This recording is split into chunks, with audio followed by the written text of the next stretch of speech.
My name is Andy Frisky. I am a senior dream curator here at DreamBank, which is put on by American Family Insurance. And really excited again to have you folks here today. As we get started, we always like to prompt people asking where they're joining in from and encourage you to share so in the comments if you are able to. And for those of you who aren't familiar with DreamBank, would love just to take a few moments and to introduce you. So here at American Family Insurance, we believe communities are stronger and the future is brighter when people are actively pursuing their dreams. And that's why we created DreamBank, an inspirational community destination and digital experience that is dedicated to dreamers everywhere. Our offerings are designed to help you celebrate the dream journey, overcome obstacles, and stay motivated. But I really want to go ahead and give some background on the featured speaker today, Josh Clemens. So Josh is a digital storyteller and strategist and the founder of Reverbal Communications. He helps brands of all shapes and sizes find, hone, and tell their stories online. He writes, teaches, trains, presents, and consults regularly on social media, digital marketing, and ways brands can reach, engage, and expand their audiences online. He serves as the president of the board of Social Media Breakfast Madison and sits on the board of the Daily Cardinal and the marketing committee for the United Way Dane County.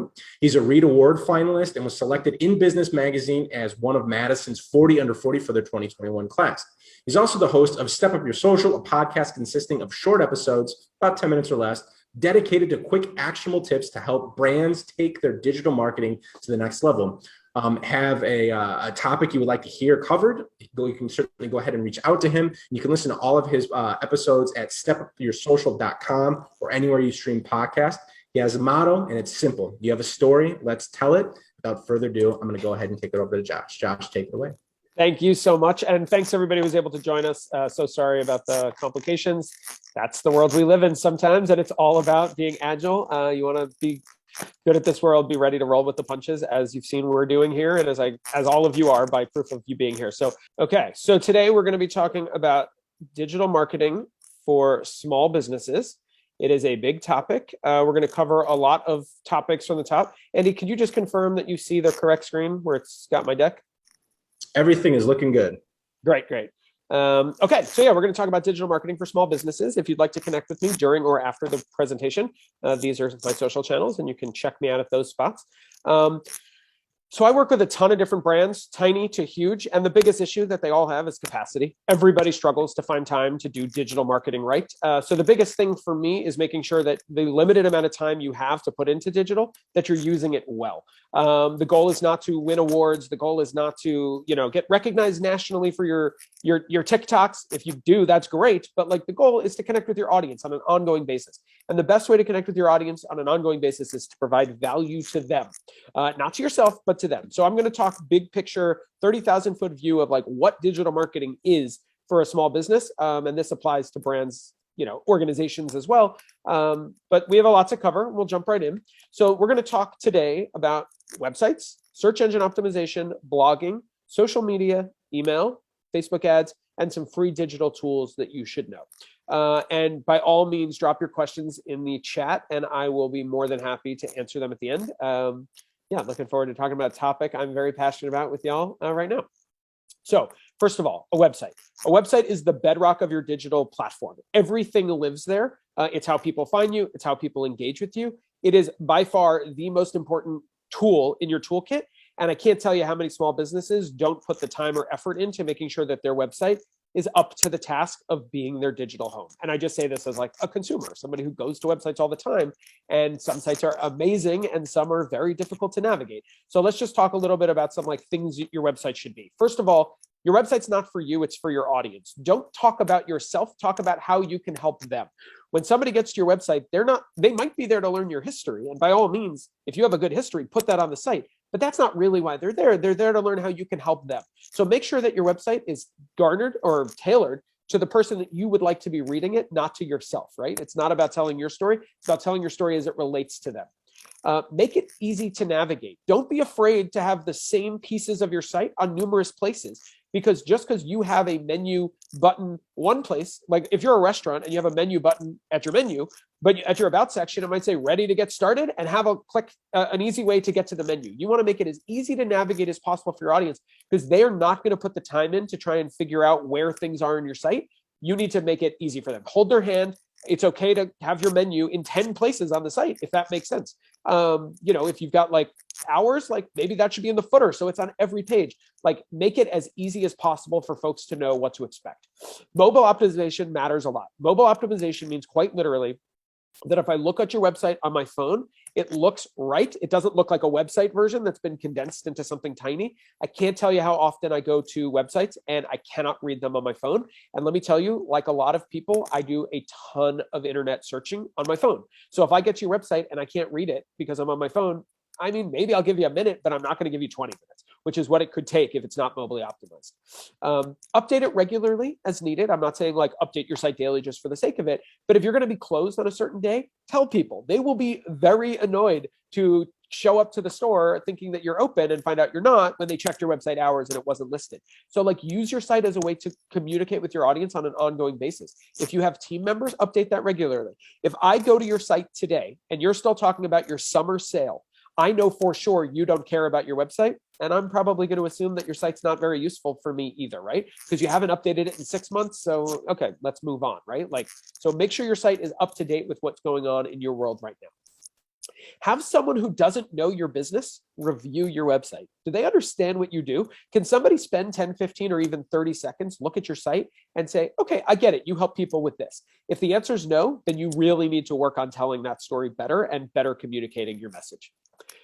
Vanity URLs. I love vanity URLs. So a vanity URL would be a website that doesn't exist, just a URL, like meaning what you type into the search bar, that would send people to another place. So for example, if you go to stepupyoursocial.com, that's what I use for my podcast. The name of the podcast is Step Up Your Social. My vanity URL is stepupyoursocial.com. It's a vanity URL because guess what? There is no stepupyoursocial.com. If you go to stepupyoursocial.com, it redirects to joshclemens.com/stepupyoursocial. Which of those is easier for me to tell people to visit? Obviously, Step Up Your Social, I could say in a second, joshclemens.com, they have to know how to spell my name, they have to know where their hyphens are. Like, it's too complicated. So I spend $9 a year on stepupyoursocial.com, and then for free can redirect it. And any place you buy it, GoDaddy, Google, Namecheap, whatever, they all can do this for free. If you own it, like I've literally seen people build whole separate websites because they wanted the URL, and it's like, no, you should have built a landing page and just send people right there. So stepupyoursocial.com redirects. What are the things in your world that should be very easy for you to tell folks how to get to? Is it worth buying a vanity URL and using it accordingly? Bitly links can also work. If you've never used a Bitly link, it's a way to shorten a link. These used to matter a lot back when like Twitter counted characters of links and things like that. They don't matter anymore for that. They really only matter for vanity URLs. And I use a lot of them, as you're going to see in this presentation. So Bitly, essentially, you can recreate a shortened link where it's bit.ly/joshclemens.com, whatever I want it to be. You can like type whatever you want as long as it's available into the end. And then it's a very easy way to tell folks how to find your site. So very helpful tool. If you don't have vanity URLs, consider using Bitly links, as makes sense. You can hire someone to build your site for you. Of course, there's like a million people out there that can build your site, from very high-end local agencies to national agencies to people on Fiverr who will do it for what it is, and Upwork. You can build it yourself. You can build a site on WordPress. You can build a site on Squarespace. You can build a site on Wix. But as with everything else, you get what you pay for. So don't get me wrong. You should not have to take out a mortgage on your home to have a nice website. A website doesn't have to be prohibitively expensive. But getting your neighbor to do it for you for free, or you doing it on your spare time, you're going to spend a lot of time building a site that's probably not going to get you where you need to get. So really consider whether it makes sense for you to invest in building a site if you haven't already, because like I said, it's the bedrock of your digital home. Make sure that it tells your story. Search engine optimization. So I'm getting a text and I just want to make sure it's not from Andy. No, okay, I'm good. Okay, so search engine optimization is, it's shortened as SEO. It's the process of maximizing the number of visitors to a particular website by ensuring the site appears high in the list of results returned by a search engine. What does that mean? Put simply, if somebody Googles your name and you don't show up on Google, you have very bad SEO. If somebody Googles a very broad search term and you show up first on Google, you have phenomenal SEO. Most people live someplace in between. But SEO is literally the ability of people who might want to shop from you or work with you to find you when they go to Google. So Ways to improve and have good SEO. First of all, your site has to be built properly. And that is the most important thing. If your site isn't built well, if it doesn't have the infrastructure in place for good SEO, you're always going to struggle to like get there. So that's the first thing. And that's just like an unfortunate side effect of like building a site yourself and not understanding how to do it, or hiring somebody for very little money who doesn't really know what they're doing. They might not have built the site properly. But even if your site's not built properly in a local market, you can still perform well in SEO by paying attention to the next things. Understand your keywords. So a keyword is, what is somebody actually searching when they go online that you hope to find them? Are they looking for Thai food, or are they looking for noodles? And if you don't know what the answer is, you need to find out. And you're in luck. I'm going to give you a tool in a minute that'll tell you how to find out. But literally the question is, what are people looking for? And then once you know, you need to lean into that. So like, let's say you have a blog post, which we're also going to talk about in a bit. Should it be about like 5 things to look for when looking for great Thai food? Or should it be 5 things that go into making, the best noodle experience of your life, whatever. So set up Google My Business. Google My Business is a free Google tool. And you'll notice I have a bit.ly link there. That link, bit.ly/revcomgmb, will take you to a blog post I wrote, really breaking down the ins and outs of Google My Business. Google My Business is a free tool Google has that enables people to more easily interact with your business. So you know how when you Google shoe store Madison, you will see a list of stores and their hours and things like that. That's through Google My Business. It's through GMB that you can tell Google when you're open, what your website is, add pictures. So it really lets you optimize people's experience in both Google and, just as importantly, Google Maps. That's how that comes up. So it's not just good for the user, it's also good because Google is going to weight people that use GMB over those who don't. So if you have a shoe store in Madison and you want people to find you, you need to have Google My Business set up, because otherwise they might put you on Google, but they're going to be on like the 8th page as opposed to the 1st or 2nd page. GMB is free to set up. You do have to they'll send you a postcard to confirm your address one time, but after that, it doesn't take all that long to set it up. Go check out the blog post and I'll walk you through how to do the rest. Update your site regularly. We talked about this. If you're still talking about your Memorial Day sale, Google knows it. People are going to leave your site the second they get there, and Google's going to say, well, this site's not very valuable. We're going to just stop sending people there.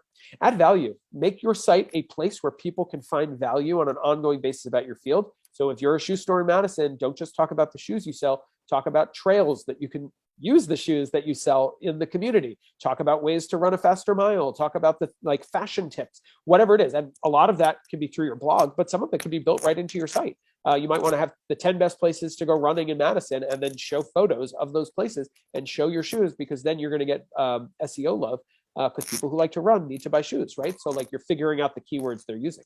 So the free tool I mentioned is called Ubersuggest. Now, let me just preface by saying there are a lot of tools out there for SEO. This is not an affiliate link. I don't get paid if you use this one. I just like this one. It's very simple. It's easy to use. There are a lot of tools out there that are free. There are a lot of tools out there that are very much not free, that cost a fortune. Ubersuggest, like almost every tool I'm going to show you today, has both a freemium and a premium model. So you can use it for free, period. And if you want to use more of it, you can pay. So of course you can pay to get additional, they'll limit how many searches you can do a day, things like that. But if it's just for your own business, the free version should be fine. So when you go in there, they will give you can run a site audit of yourself, telling you what your SEO errors are and how to fix them. It will walk through what your keywords you're already ranking for. You can track the keywords you're trying to rank for. They will show you who backlinks to your site. So if the isthmus sends people to your website, in a roundup, it'll tell you that. They will actually give you recommendations for keywords to use, as well as even content ideas of what to write that they think will rank well based on that idea. So if you're a dog food company in Madison, they might give you a list of here's some dog food articles that we think you could rank for. They'll even let you track competitors. It's a really cool tool. And like I said, it's free to use at the limited level, which is probably enough for most folks. So check that out. So blogging. I mentioned the best thing you can do for your site is have an optimized site to begin with. The next best thing you can do for your site is blog. There's literally nothing you can do better than blogging. Now, blogging incorporates some of the things we talked about, like adding value and using keywords, but blogging is a way to build out your site and show Google that you take it seriously. There's 3 reasons why you should blog, and I'm going to walk you through all 3 of them right now. So 1, it is great for SEO. We just talked about that a bunch, but really there's nothing you can do for your SEO that's more impactful, other than building the site right, than blogging. It positions you as an expert in your field. There's a concept in the digital world, the 99-1 rule. 90% of people on any given platform are consumers. They read the New York Times article, they watch that video, but that's it. Thank goodness for them, because without them, why would anybody be creating content? 9% engage and contribute. These are the people finding those articles, sending them around, sharing them, commenting. Thank goodness for them. Without them, that New York Times article, this video would never get shared. But it's 1% of people that are creators. By default, if you are a shoe store, you are an expert in shoes, right? You know more about your fields than even the most avid tennis shoe lover who comes to your store, because you live in this world in a way that they don't. So show them, like, by adding value. And it's never about making yourself sound smart. It's about making them feel smart. So don't give me 5 reasons why you're the best shoe store in Madison. Give me 5 things to look for in a tennis shoe if I'm trying to run a faster mile. Give me 5 ways to mix tennis shoes with, with dress clothes, whatever it is, but like add value to the audience that you want to have. And then the third reason to blog, it serves as a bridge between your social media accounts and your website. You build a brand new website, you hire somebody, your neighbor does a bang up job, whatever it is. How many times can you ask people to visit your site? You got to get people to your site. It's your digital home. It's where your store is. It's where your reviews are. It's where you've got all this stuff there, but how many times can you actually ask people to go visit you? Once, twice, 3 times, and then it becomes, just spamming. But a blog post gives you infinite ways to keep asking people to visit your site. So here's a post I wrote. This was years ago, but it's called 10 Digital Tips for Aspiring Activists. I shared a link on my social post with a takeaway from that blog post. And then there we go. And then I send people back to the link. So when they get there, when they get there, they can keep reading the post. Then they're at my site. They can keep exploring. And then a couple days later, or weeks later, months later, this is an evergreen post, meaning it's good forever. For the lifetime of my brand, I can share another takeaway and send them back to my site. So let's say you're that shoe store, 10 places you should be running this summer in Madison. And you send a link to one, and then you can, they get to your site, and at the bottom, it's a link to your store, because you've got your site set up to be optimized for the user, not for yourself. So you don't just have the store menu, you have a link to the bottom, because when they get there, it's want to see what we have in stock right now, check it out. So you make the journey possible for folks. Sorry, Zoom is being weird. I can't tell if y'all can see the top of my screen, but all good. Okay, so the importance of a blog: use your blog to spell out larger concepts than you could in a social media post. Use it to educate, to pull back the curtain, to engage and inspire. So educate, literally teach them something they don't know about the field. Pull back the curtain, talk about process, introduce them to people. Engage and inspire. Show them what other people are doing with your shoes or with your food. That might be a good place to show us, if you're a restaurant, here are recipes that they can aspire to making. There's some overlap potentially between those 3, but there's a lot of cool things you can do with just those 3 things. Okay, social media. I'm just going to give you some very top level tips, but these are super important. First of all, optimize your accounts. If somebody gets to your site and it's not set up properly, they're not going to hang around, right? If they get to your Facebook page and there's a big picture that's talking about your sale that happened 6 weeks ago, they know you're not paying attention to your site, so be it. So here's Bonzo's Facebook. Clean, simple, great. Their avatar, very clear. I know exactly what they are. Bonzo, it's easy to read, and I can see their logo. A lot of people do too much. Andy, you there? Everything good? Can you see that top of my screen where it says mute and stop video, or we're good? Okay. Everything's going well. Yep. Okay, cool. Sorry, it popped up and now I can't get it to go away. So that's your clear avatar. Cover photo, tell part of your story. It might be your menu, although that would be hard to read, so be careful. But if you like Bonzo, that picture is going to get you hungry. So great. That's a pretty great cover photo. What are you using with your cover photo? Your proper URL. So their URL is facebook.com/BonzoMadison. Great. I can't tell you how many businesses I see that have a long series of letters and numbers at the end of their URL. To change that, simply go to your about or your settings. There's a new pages experience, so things are changing. So it's hard to say exactly where to go, but it used to be done in about, now it's done in settings. But if nothing else, Google, how do I change my Facebook URL? And you can find it in 20 seconds and you can update it. And then lastly, they have this call to action option, Facebook. So Bonzo has shop on website because they're doing a lot of e-commerce, you can buy dinner on their website. But one of the options for the call to action is to call you. So if you have a phone number and you want people to call you, you can actually put it there, and on mobile, they can literally click it and it'll just open up the phone app and call you with 2 clicks. So, it's a really nice way to make it easy for the audience. This is optimizing your LinkedIn account. So I just pulled like Madison Area Technical College has a really nice bio description. The biggest mistake I see people make here is, again, they make this about them, not about you. So I once was auditing a physical therapist, and she owned a company. She like hired other physical therapists along with being an expert physical therapist. And her LinkedIn profile was talking about her as a business owner. She was sharing her resume. She was talking about the fact that she hires and fires and runs payroll, which is great if she's looking for a job, but she's not. She's looking for clients. She did not write her bio for her intended audience. They did. Your dream starts here. This is not about how great Madison College is. This is about the audience that's going to get the most out of Madison College. Keep your audience in mind when writing your content. And that's true for this and for everything, but here especially.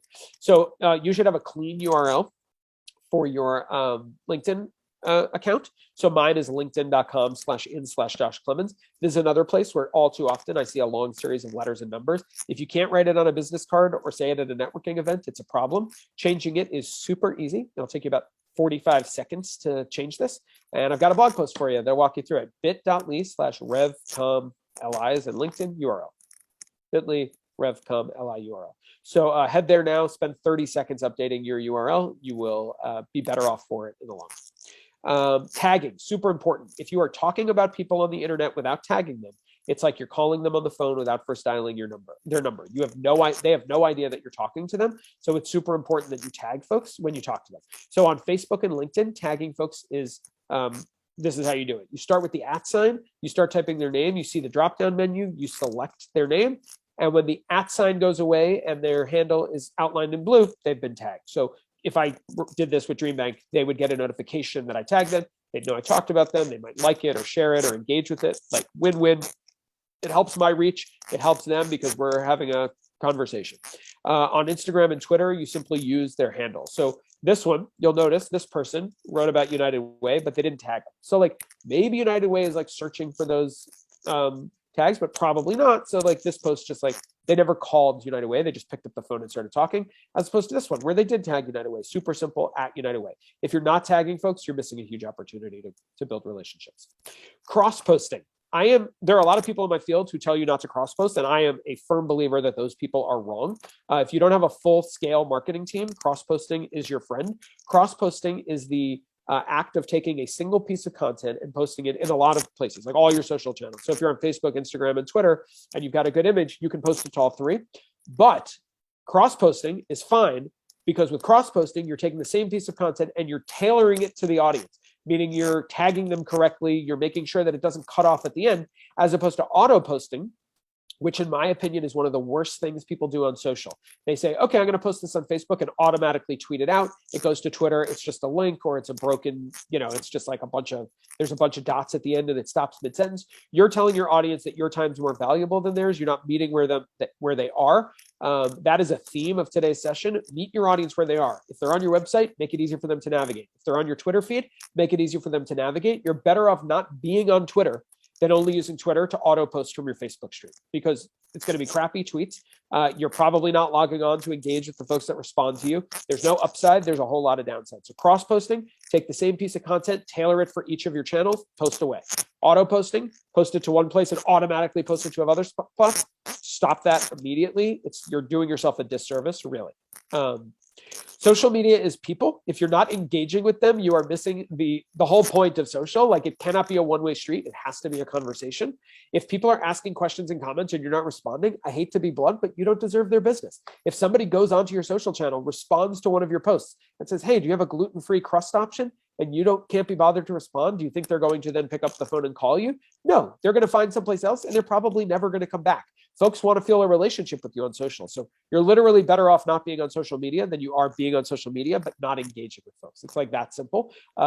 Engage with folks or just don't be on social, because it's not a one-way street.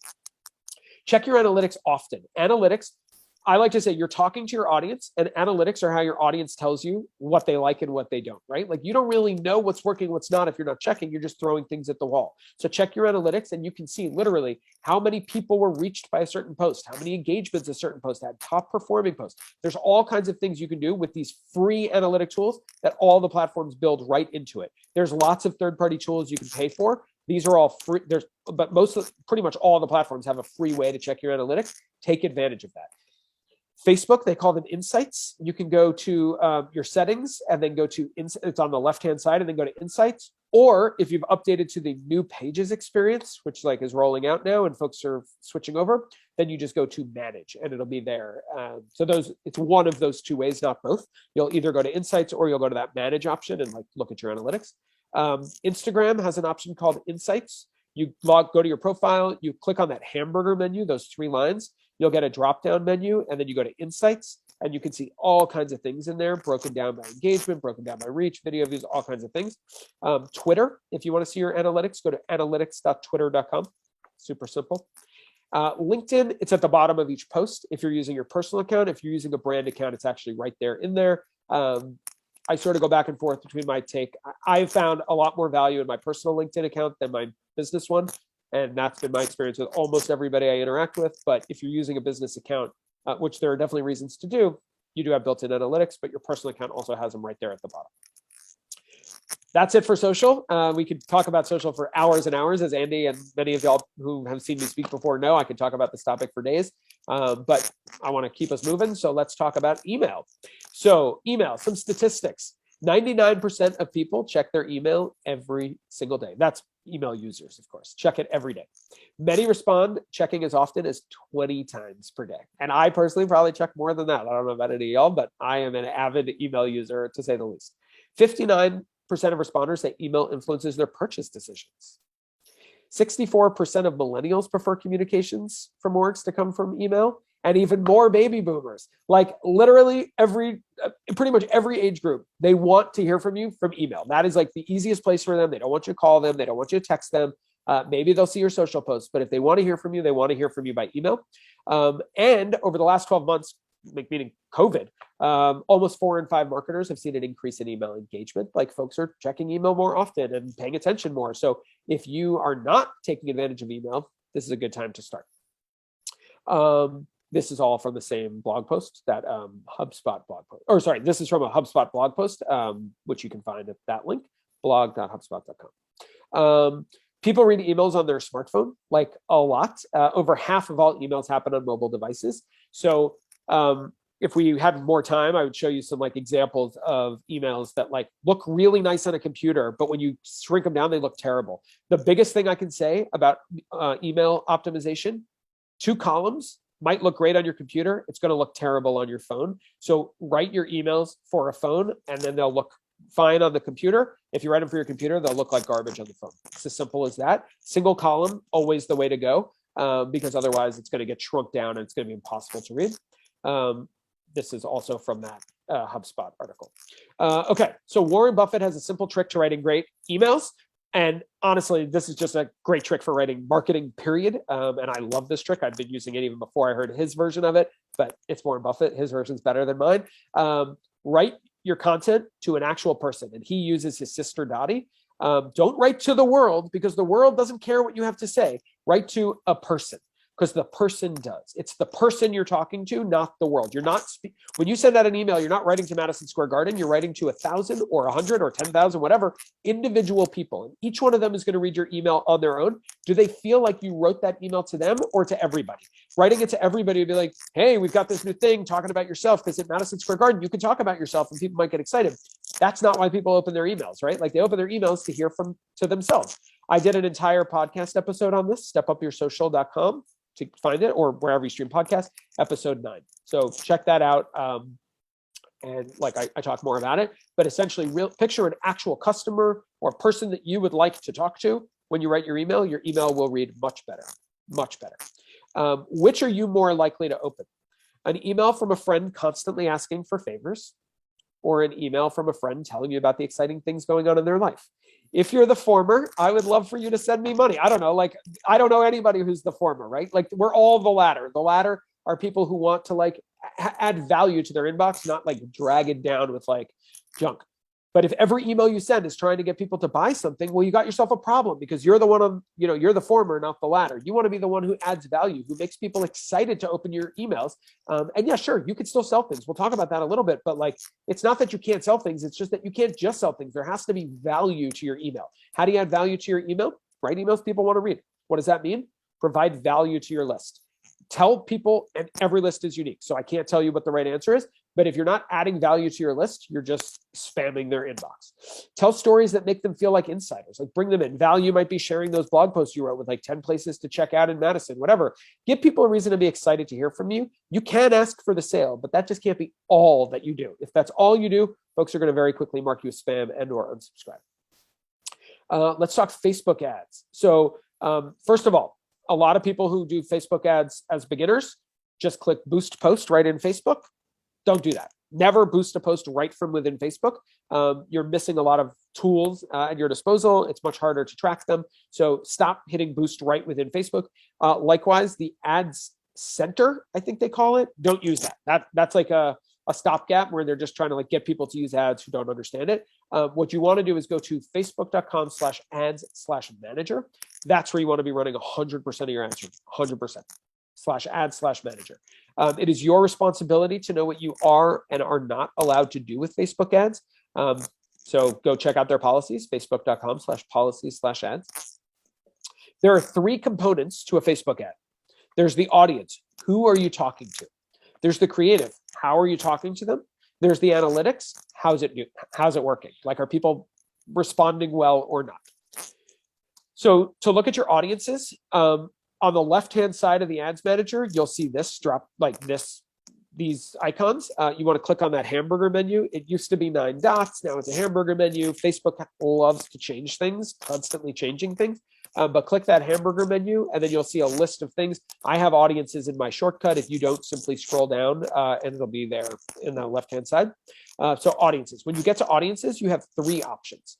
You can create a custom audience, a lookalike audience, and a saved audience. So a custom audience is custom to you. Nobody else has access to this audience. So it's a list of names and emails or phone numbers that you have collected on your own outside of Facebook. So it's people that have signed up for your mailing list, people who are on your phone list.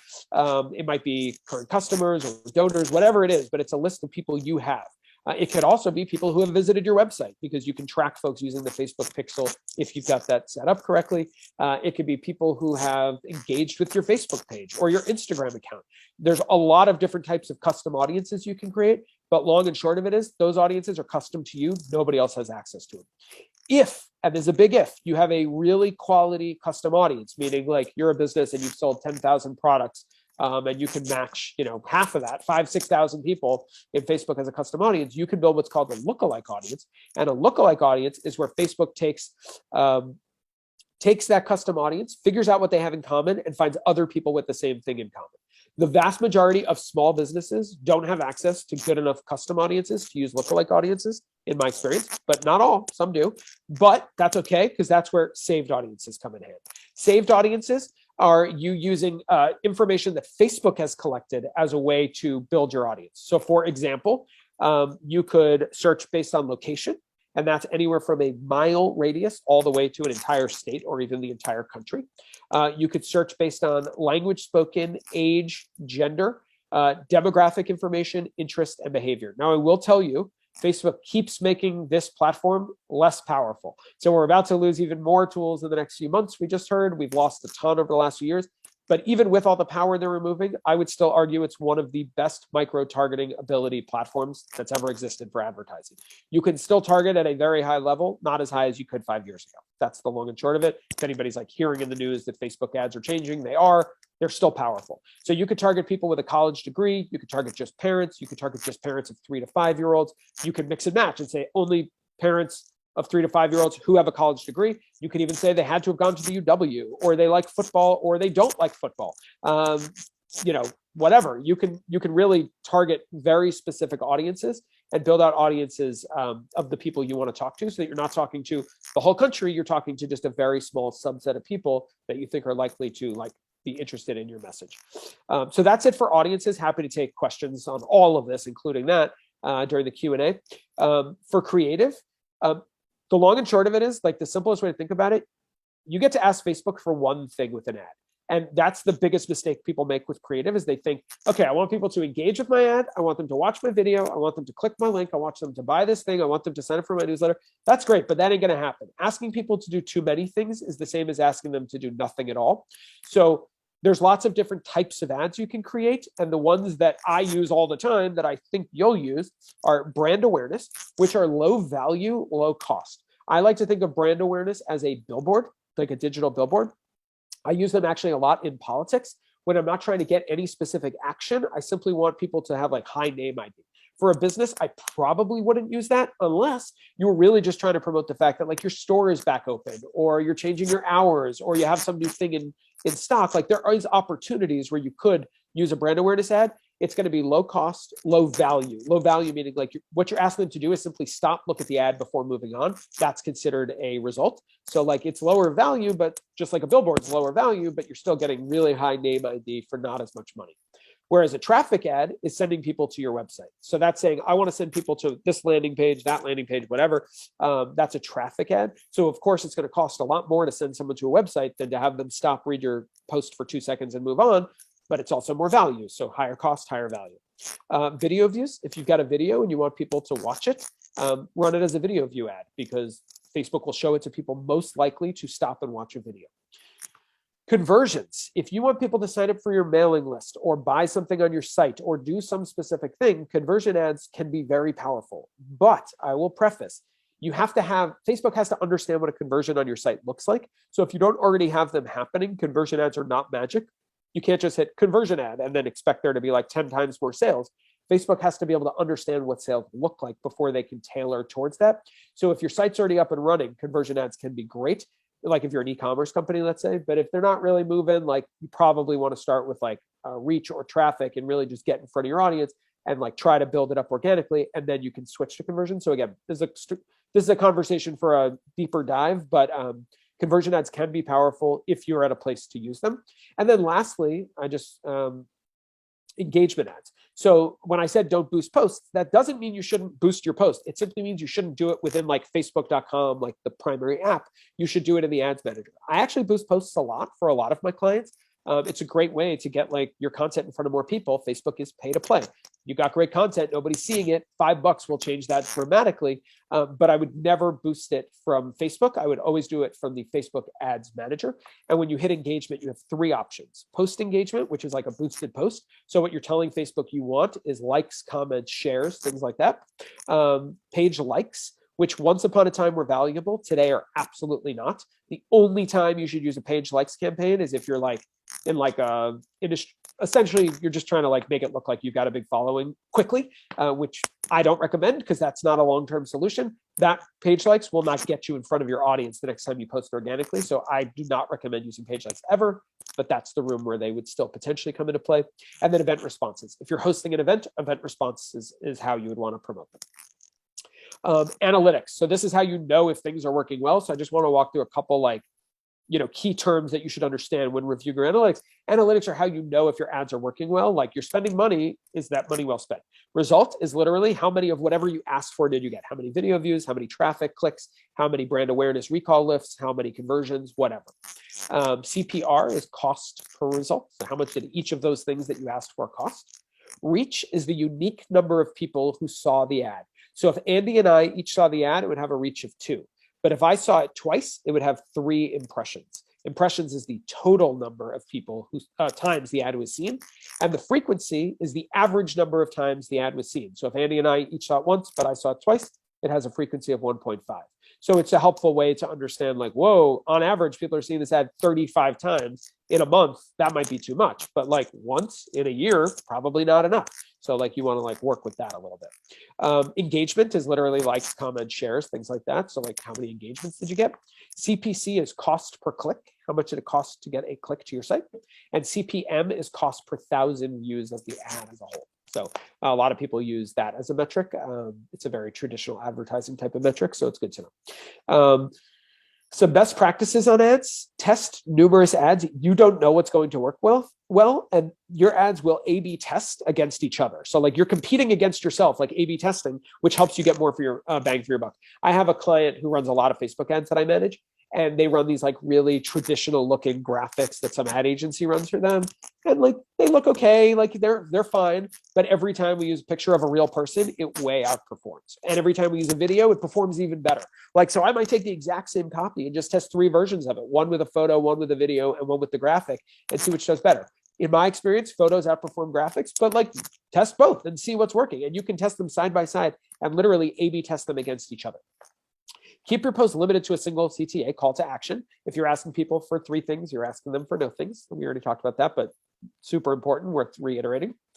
Match your creative to your audience. So I've seen this as like, I've audited accounts and been like, huh, okay, they were running ads to married and single people and divorced people, but the creative was exactly the same for all 3. So why even split it up? Like, the whole point of the ability to micro target based on audience is that you can tailor your messaging to them.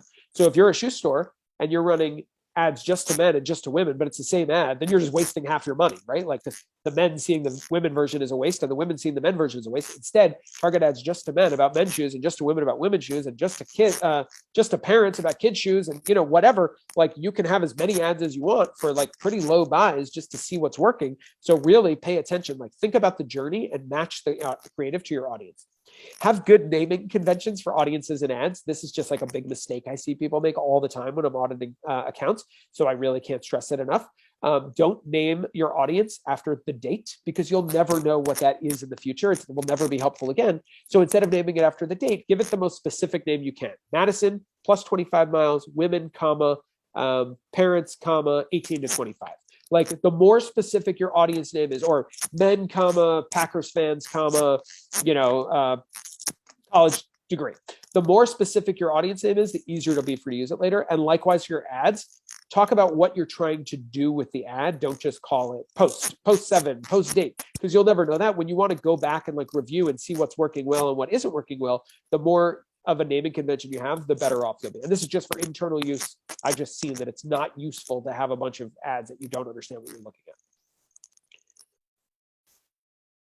at. Oh, there we go. Whoops.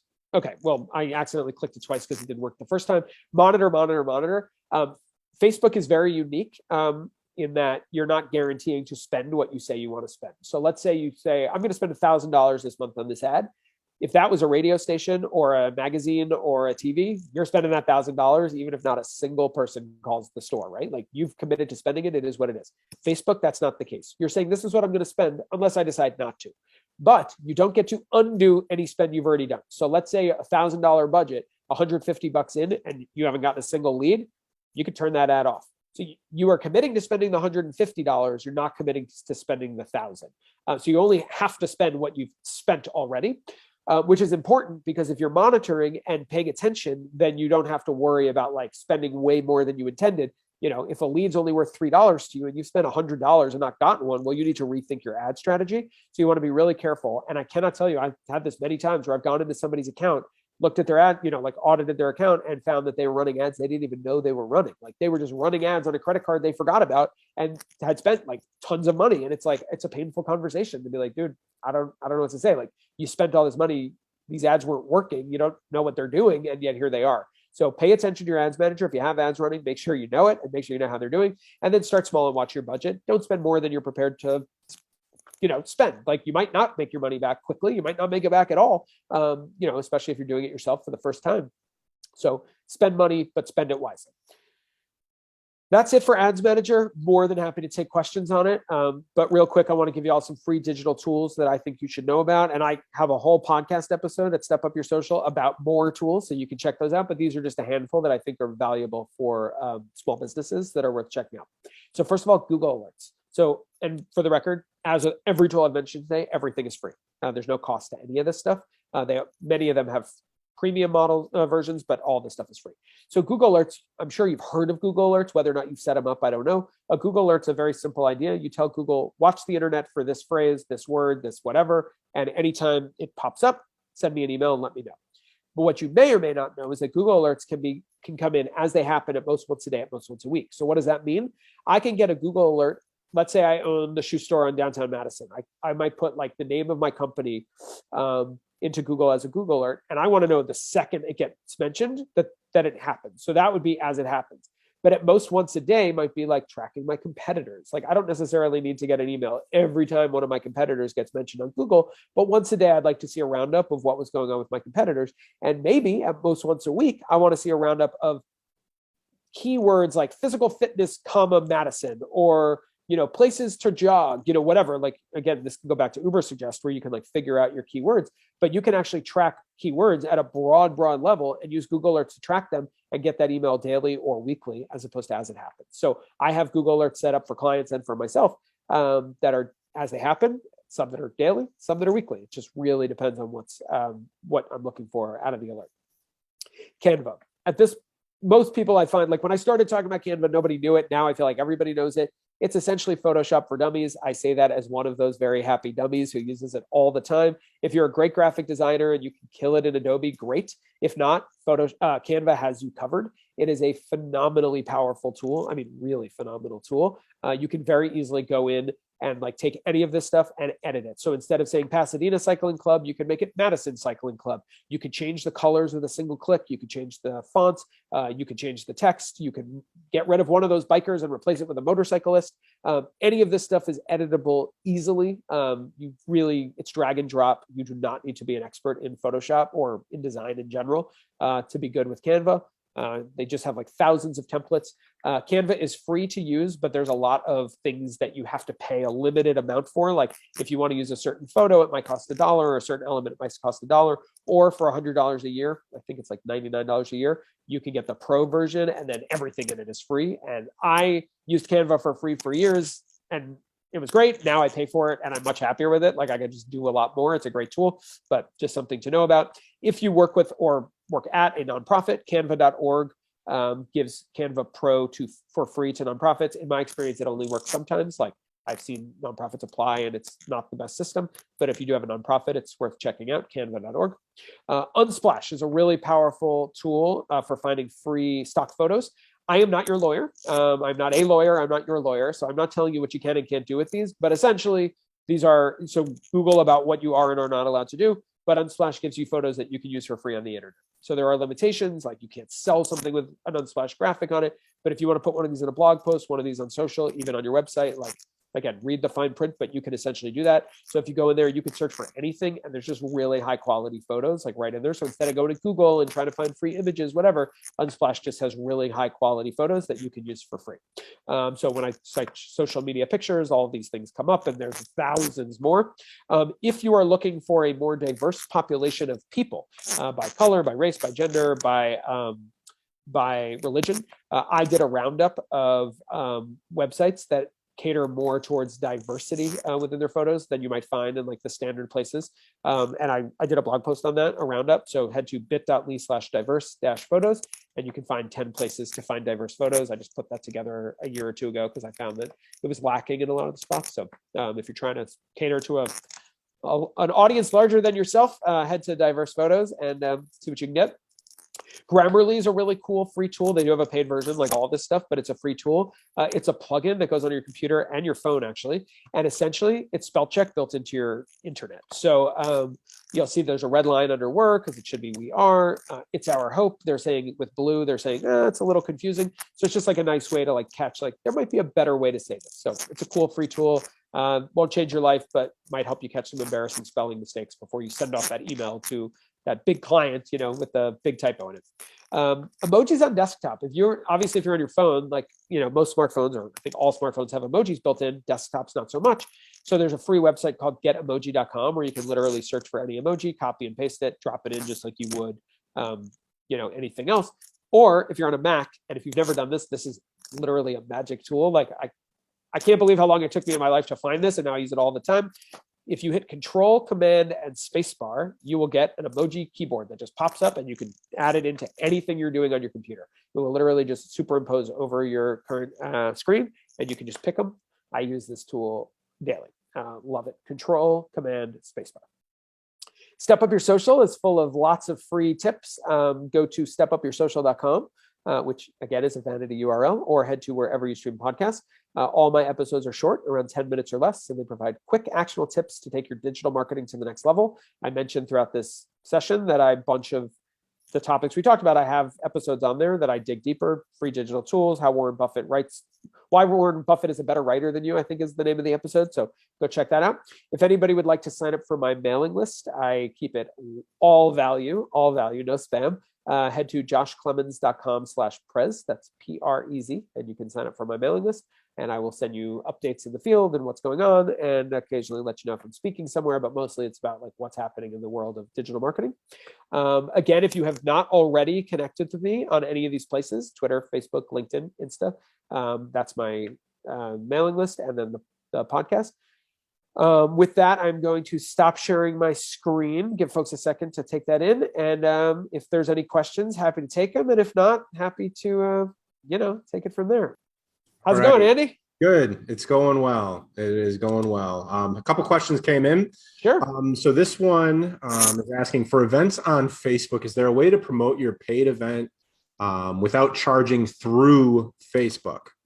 Well, you can connect it to Eventbrite.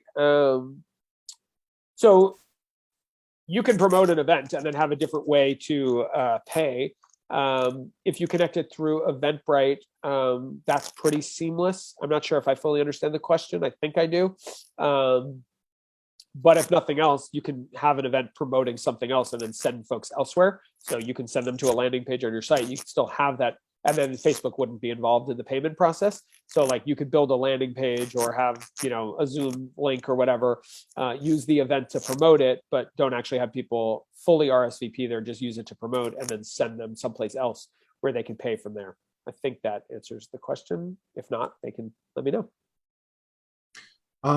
Still some more time here to get some questions in, folks. Again, the Q&A function is the way to go ahead and do so.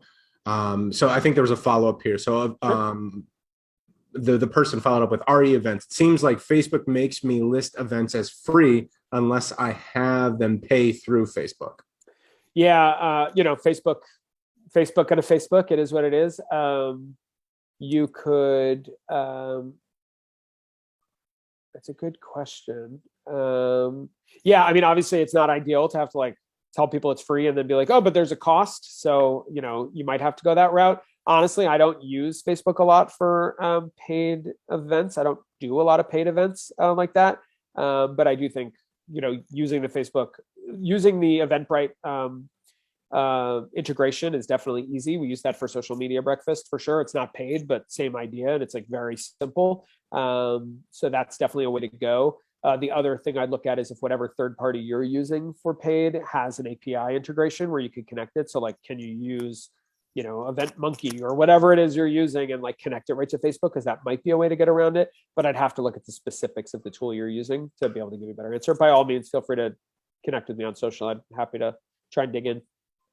I know Josh just mentioned social media breakfast. Shout out to social media breakfast, which happens the third Wednesday of the month. smbmad.org is the link. I'll go ahead and pump that in there. It's a great group of folks, great content that's discussed every month, something typically new and refreshing, especially if you operate in that space frequently, and also a good kind of concise wrap up of certain topics that maybe have been around for a while. Speaking of which, when is this month's social media breakfast? It's tomorrow.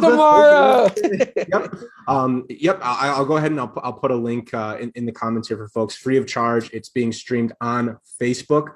When we will be back in person, they typically are in large part in the DreamBank space, which is where I'm at today. But yeah, more info on the website, which I'll be posting here shortly. Tomorrow, we're going to have Rowan Childs from Madison Reading Project, who's just a super smart, super cool person. If you don't know her, and she started this nonprofit as a side hustle on the side of her full-time job to help get books to kids in need of books. And she's collected, I don't want to exaggerate, but it's a stupid amount of books for kids. And she's going to be talking about how nonprofits, November's our nonprofit month. But of course the content will apply to everybody, nonprofits, small businesses, because it's about how to sort of do a lot with a little. So yeah, that's at 8 a.m. tomorrow on our Facebook page. And if you haven't already RSVP'd or made a plan to come, you should join us tomorrow. It'll be fun. Awesome. Also, DreamBank's a primary sponsor. So shout out to DreamBank for that. Couple more questions that came in here. Do you know of any recent metrics on email and Gen Z? Yeah, they were listed in the HubSpot thing that I was sharing from, and they were snugly, even they were like over 50%, I believe, or right around 50%. Like even Gen Z wants to hear from brands from emails. Like it's the short version. Okay. And by all means, you can go back on the recording and get that link, but it was that HubSpot link. And they had a lot of deep dives into, they update that regularly. That it's like the 2020 roundup, and it's been updated even in the last few months since I looked at it last, like when I was looking at it this week. A couple of questions coming in surrounding just this event today, and if it's going to be recorded, premiered lately. So for those of you who aren't aware, we planned on this being streamed on Facebook. Had some issues with the software that we use, the third-party software for Josh and I to come together. So we quickly pivoted to Zoom. I did record this event. It will be premiered on Facebook at a later time, so people are able to go back and reference everything that Josh had gone over. I know there was a lot of stuff that was discussed here today, but you will have access to this event to go back and look at that as well. So some other questions that have come in here. When blogging to build my site, am I doing this directly on my site? When blogging to build my site, am I doing this directly on my site? Unless you have a reason not to blog directly on your site, yes, you should always blog on your site. There are people who can't, like I've literally seen brands that like don't have access to their site, which is like a whole different kind of problem. But yeah, you don't get like I talked about 3 benefits of blogging: SEO, makes you an expert, and builds bridges to your site. You essentially lose 2 of those 3 if you're using a third party to blog. So like you've got like mycompany.com, and then you're using, some blogspot kind of thing as your blog. You don't get the SEO love, and you don't get the traffic to your site. You still do get the makes you an expert in the field. So if you like literally cannot blog for some reason on your site, so be it. But 100% of the time, if possible, you should be blogging directly on your site. It's like a huge part of the point is that you're driving traffic to your site. So wrap up of the last question, or 2 questions back that I asked, referring to step up your social platform. Yes, there's tons of great more information there to dig into. Josh is a wealth of information when it comes to digital marketing specifically. But yes, please go ahead and check out those other links that Josh had mentioned. Next question that came in is, out of the available social managers for posting to multiple sites at one time, is there one that stands out in terms of ease of use? So I personally use one called Publer, PUBLER.io, as in publisher, Publer.io. I found it randomly, like it was just like on some aggregator, like sharing things, and I bought into it. I bought like a premium level of it at like a one-time price as opposed to a monthly thing, and it changed my life. I love it. Hootsuite, Buffer, Later, Monday, like they're all great. Like they all have pros and cons. Publer has pros and cons, of course, too. But like it's not perfect, but man, it is a very powerful tool. If you've got like endless resources, I would go with something more like Sprout Social or Agora Pulse, which do a lot more, but they're very expensive. Publer is extremely inexpensive. And the biggest thing it does that I have not found the other platforms to do easily is that it lets me create one. So we talked about cross posting versus auto posting. So I can create a single post on Publer for myself or for one of my clients across as many channels as I want. And then I can click a button and go in and tailor it for each channel. Whereas at Hootsuite and Buffer, this is the last I checked, which was over a year ago, but used to be an issue. If I wanted to tag somebody on Facebook and Twitter, I had to create 2 completely separate posts. And with Publer, I can actually go in and create one post, segment it out into 2 pieces, and then edit each one. So it creates 2 posts, but I only have to really do it once. It was a game changer for me because I personally am managing hundreds of pieces of content a week for myself and my clients. If you've only got 15 or 20 or 5, whatever, like you can just do it all natively, whatnot. But man, Publer.io was a game changer for me. It is in the works at some point in the next couple month or so. Stay tuned on my blog. I'm going to do a roundup of like 5 reasons or something that I like Publer.io. So check that out. But in the meantime, just head over there now and start playing around with it. I find it to be very helpful. And if you would like, if you have any questions about it or whatnot, feel free to connect with me through my website. No problem. Whoever asked that. So this last question, what do you think about marketing your e-commerce product directly with an affiliate marketer for sales? What's the standard process when dealing with affiliate marketers so that I don't get taken advantage of? And now what to anticipate from them? So I assume you mean you've got a product and you're asking affiliates to go out and promote your product. I mean, there's pros and cons as with anything. Like you're putting your brand story into somebody else's hands. They have the added incentive of getting paid for sales, but it also means like you can't trust that they're not going to be spammy and do shady things that's going to like hurt you. I've read a lot. Drop shipping can be $1 million a year business, or it could be the biggest headache you've ever seen. And it could be anything in between. I'm not saying you're drop shipping. I'm essentially saying they're drop shipping, right? Like the affiliate's job is to sell the product. And if they lie about what it does, and I'm not saying they will, but if they do, like it hurts you more than them, right? Because like they make the sale, it's your problem when they make the sale, because then you're the one who has to deal with like the return. So I'm not saying you shouldn't have affiliate marketing. Like by all means, it can be a great way to move product.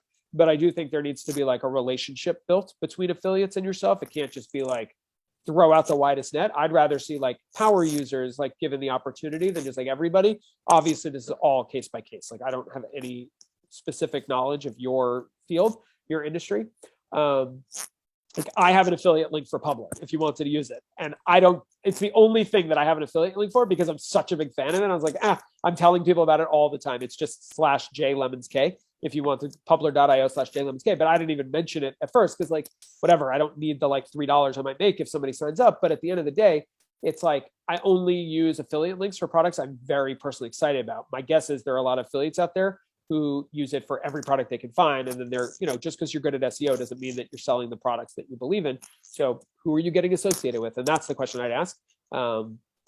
Again, more than happy to talk about this offline if whoever asked that question wants to like drop me a line and we can like keep that conversation going. But I do believe in the power of affiliate marketing. I also think there's a lot of potential pitfalls that come along with it. Yeah, I know that can be a big topic to unpack, especially even in an hour time frame. And that should be a good topic for a future DreamBank session. Not for me. Somebody else should run that one. I was just about to say that. Yep. Another question here in terms of like project or team management tools, in terms of like Asana, project team management tools, or is there any that you use in particular? Yeah, I run my business through Slack and Google, like the Google Workplace, pretty much. I have tried to fall in love with a Kanban tool like an Asana or a Trello. It's just not how my brain works. And I'm like almost embarrassed to say it, but I'm like pretty open about it too. I actually run my business almost exclusively through Apple, like the iPhone, iPad, computer notes, like the built-in notes. I have a great system that I don't know how I built such a good system, but it's like working. I work with so many clients and nothing falls through the cracks. I manage team members. Nothing falls through the cracks. It's not for everybody. I know ClickUp is like the big, like shiny object at the moment. I tried to figure it out and I just found it to be like a lot. But if you're not currently using a Kanban tool, like a tool that lets you like drag, like to say like, hey, we need to do this. Okay, now we need to do this. Now it's pending this and that. ClickUp is like the one everybody's talking about, but there are a ton of them. Trello, Asana. I'm not the right guy to answer that because I've tried a bunch of them and I just can't get my brain to function that way. The most important thing I would say to any business owner, marketer, whoever is have a system, like whatever it is. My system is ridiculous, but it works for me. But it's not like, if I slack on my system, my business implodes. Like you have to have, like literally, like you have to have a system. You have to like maintain your system. You can't get lazy with it. So if your system is Asana or Trello, the system's only as good as how much time and effort you put into like maintaining it. So the second you drop off, the second it goes away, I know you have like somebody like Leo Rowe, I assume, talks about this. Like this seems like a great topic to like go back to some past sessions with like Leo or somebody like that who talks more about process. My big thing is like find a process that works for you and own it.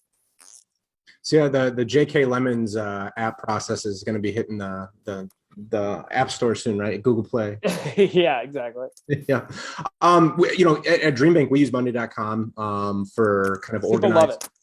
Yeah, all of our moving pieces, from prospecting for someone to fit a certain topic, all the way through sharing out the recording as well too. So and that's something that we recently have implemented as well, just because we had some issue and everybody had their own kind of way that they handled it, so that just really cleaned things up. It's okay, it's good.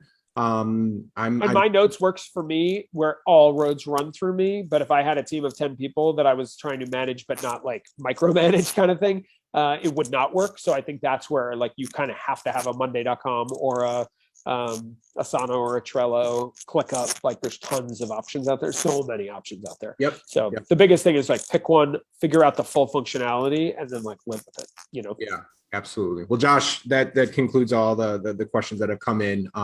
Again, thank you so much for sharing your wealth of information with us. It's always a pleasure getting to sit in and listen, and always some new takeaways and tidbits with this. And I know that there's a lot of ground that was covered in this. And again, for those of you who are tuning in, this is being recorded. We will most certainly share this out on our Facebook page once we conclude here too. But here at DreamBank, we really believe in the power of dreams and celebrate that our community is made up of fellow fearless dreamers. And as we kind of conclude here, Josh, we always like to ask, what is one piece of advice that you have for someone who is pursuing a dream right now?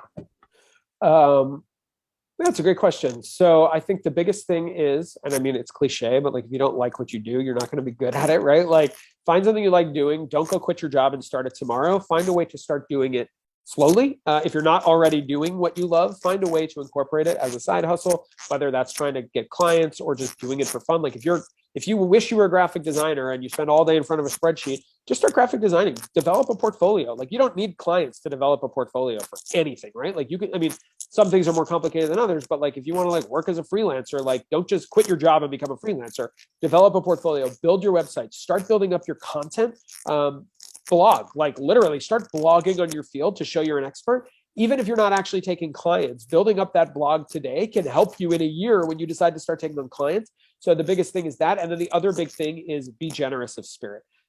If you're not willing to go out there and answer questions it's very easy to say, why would I tell you that? You should hire me. That is a great way to not get the client. It's a great way to not get the field.